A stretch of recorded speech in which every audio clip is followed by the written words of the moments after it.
ഒരു സംഖ്യയുടെ 3 മടങ്ങിനോട് 12 കൂട്ടിയപ്പോൾ ആ സംഖ്യയുടെ 5 മടങ്ങായി. സംഖ്യ എത്ര?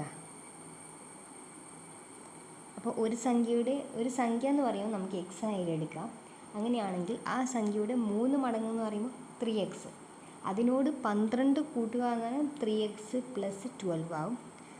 അപ്പോൾ അത് 5 മടങ്ങായി എന്ന് പറയുമ്പോൾ 5x ആയിരുന്നു. അപ്പോൾ നമുക്ക് എഴുതി നോക്കാം. 3 മടങ്ങിനോട് അതായത് 3x 12 കൂട്ടിയപ്പോൾ അപ്പോൾ 12 കൂട്ടുക, അപ്പോൾ നമുക്ക് എത്രയായി? 5 മടങ്ങായി എന്ന് പറഞ്ഞു.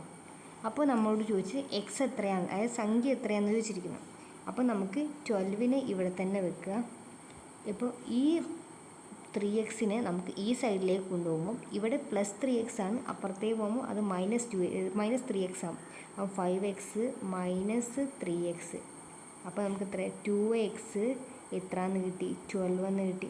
അങ്ങനെയാണെങ്കിൽ എക്സ് എത്രയാണ്? 12/2 ആണ്.